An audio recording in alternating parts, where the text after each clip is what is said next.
fire chief. Fill up with fire chief. You'll find that Texaco's the finest friend your car has ever had. And now, ladies and gentlemen, introducing America's #1 television star, your June bride, Milton Berle.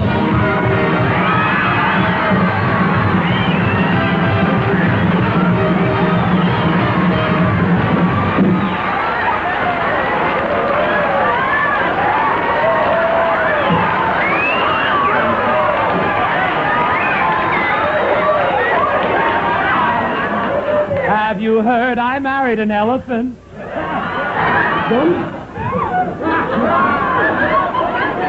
It is really a pleasure. Don't I look adorable?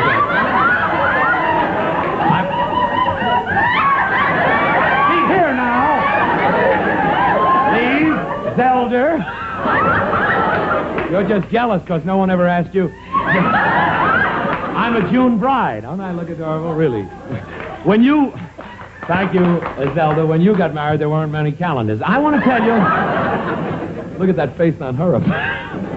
Are you celebrating your golden wedding? You must be, because the guy with you looks like he's drinking it. Ladies and gentlemen, hey, this is a good song. You're very wonderful, and let me know where you're working, so I'll go and laugh at you. Before I go any further, the girl who catches the lucky bouquet is going to be the next bride. Mother, will you put down your hands? Here we are right now! That's a girl? Adam, that's a good catch. Don't you wish you were? The reason I'm wearing this tonight, you see, Texaco figured that during the commercials I would go out in the audience and mix. You know, I have on a marriage girdle. I'm just itching to get out of it. Are you sure Arlene Judge started this one? Before I go any further, will all the married men in the audience stand up? All the married men, please. Come on, stand up. All the married men. Stand up. You fools, you! That's what you are! I want to tell you, marriage helps the sale of Texaco. It really does, because when you're married, you wind up taking gas. I want you to know, here's a guy that got married in a garage, and he couldn't back out. I'd like you to meet him, Alan Roth. Let's give a hand, Alan Roth. Here.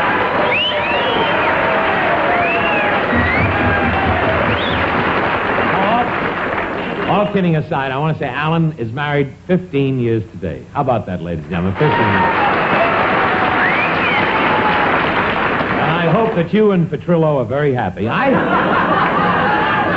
He's adorable. He's got the face of a boy. You ought to give it back because you're getting it wrinkled. Ladies and gentlemen, I'd like to introduce to you at this time a boy that's the star of our show tonight. He's going to start it off with a bang. It's a pleasure. He has his own show every Wednesday night. Bless him, one of the great comedians. He's killing the people right now. He has only 9 more days to go at Bill Miller's Riviera. Let's get together, give a great reception to a great young comedian, great entertainer, Danny Thomas. Come on. Hey, beautiful. Oh, you're wonderful. Oh, no, it's you again? Hold it, pal. Hold it. Sidney Spritzer from last week. Why are you applauding? I didn't say anything. That's why I'm applauding. All right, never mind. Now, will you please keep quiet so I can go on with the show? Hey, Burl. Yeah. I want to see that star on your show tonight. Which one? You know, the one with the mask. Batman or the Green Hornet? No, Phyllis Diller. Phyllis Diller is just on and she doesn't wear a mask. That's what I want to see her about. All right, now, would you do me a favor? I'm not going to put up with you anymore. Put up with you last week. I have a show to do, and let me do it. Now, if you don't go home, I'm going to call the police. I don't blame you. You need all the protection you can get.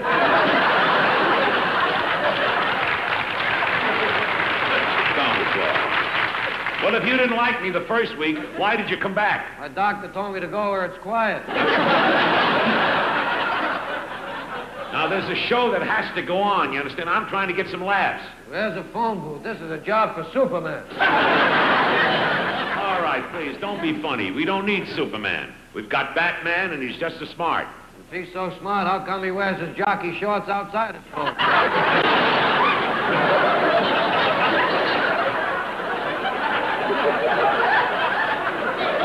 Okay, you feel better now? You got in your big joke for the night? Now, will you let me get on with the show? Go ahead. Who's stopping you? You are! You're interrupting me all the time. If you keep cutting me off, how's anybody know what I'm going to say? We're watching Johnny Carson the night before.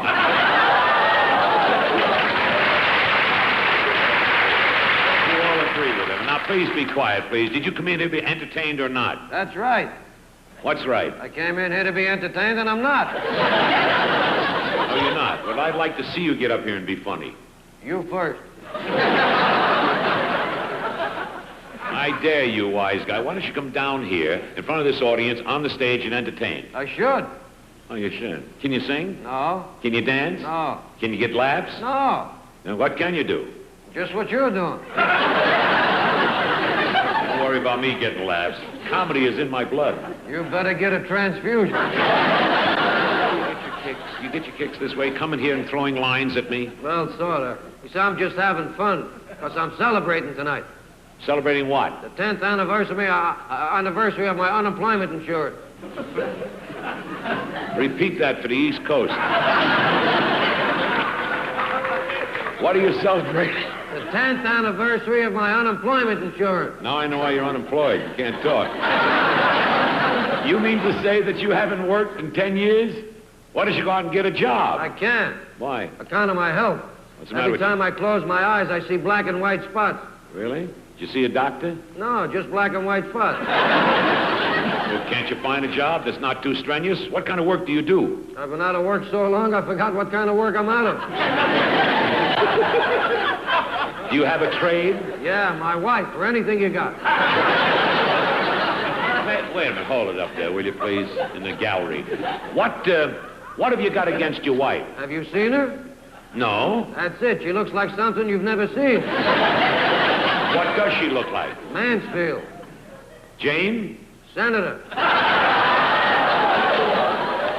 That I can't believe. You must be kidding. No, I'm not. You're not? In fact, I wrote to the senator. I didn't think it was fair.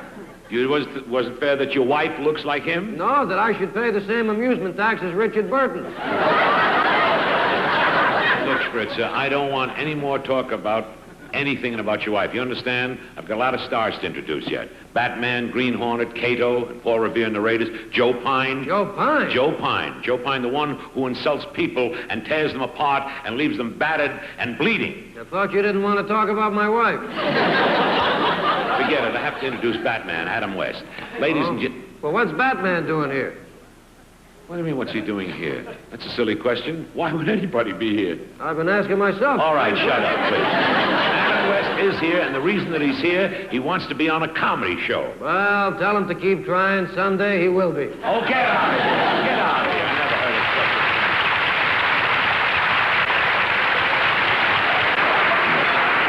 And now, he's crazy.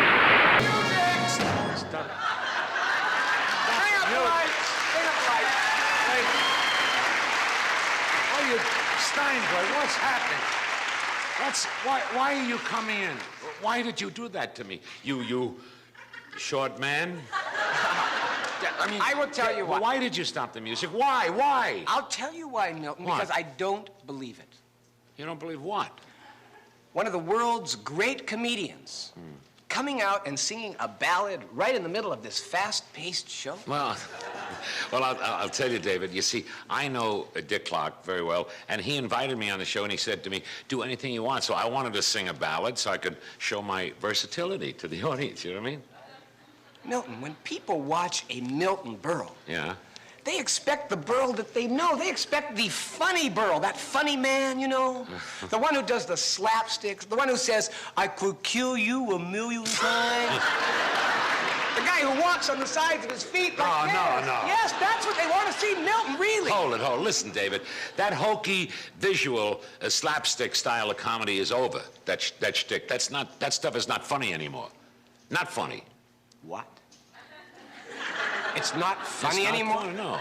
You must be kidding. I'm not kidding. It's not funny. Milton, I myself saw you at UCLA. You gave a seminar on comedy, and you were talking about Laurel and Hardy in a movie. What was it? Was Sapsity. Sapsity. That's the one. And I could remember you said to the class, Yeah. how funny it was when Oliver Hardy took a black pencil like this And he grabbed Stan Laurel's face like this. And he went like this.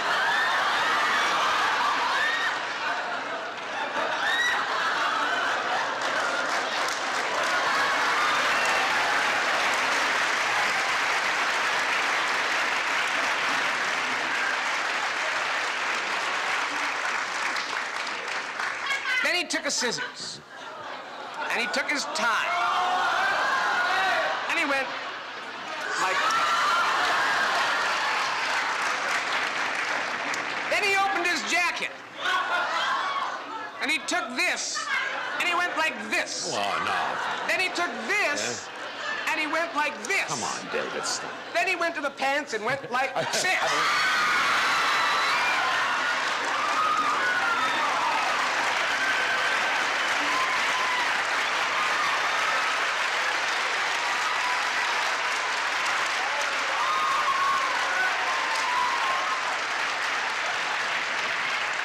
Do you mean to tell me that's not funny? That's not funny. Wait a minute. I've never heard of such a thing in my life. Never speak to that Dick Clark again. He asked me to come on a show, to do a show like that, and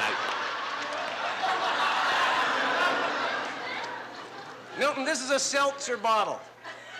You told me yourself, David, there is nothing funnier than a seltzer bottle. If I was a Keystone Cop, and this were a Mack Sennett comedy, and I took this bottle, and I went like this.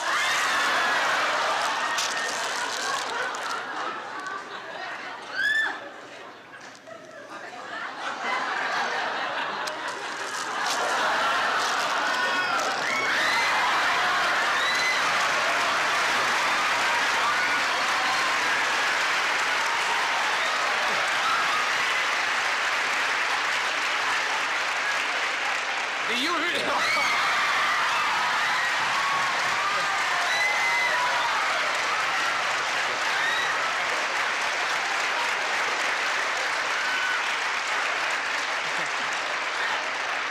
Do you mean to say that's not funny?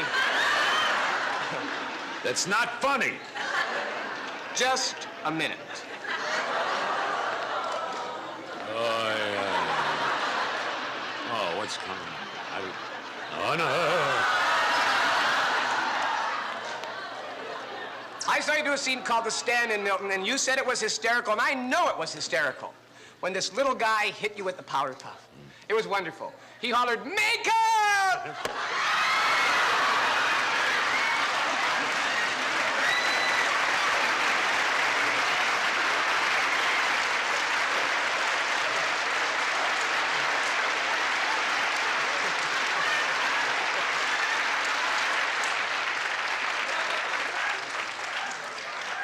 Do you mean to tell me that's not funny? That's not funny. Don't go away. Don't go away. Sorry I ever spoke to Dick Clark, the dude.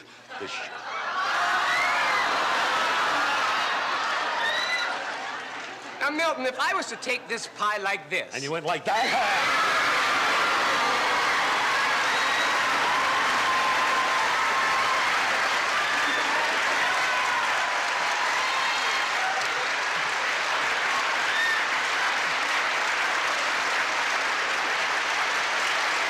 Now that's funny. Milton Berle and David Steinberg.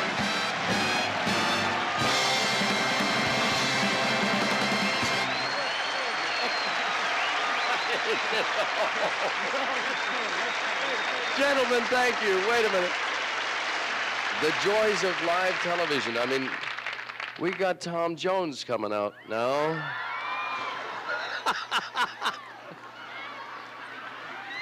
Oh, you don't have to do that. We'll take care of it. No, it's your show. It's live.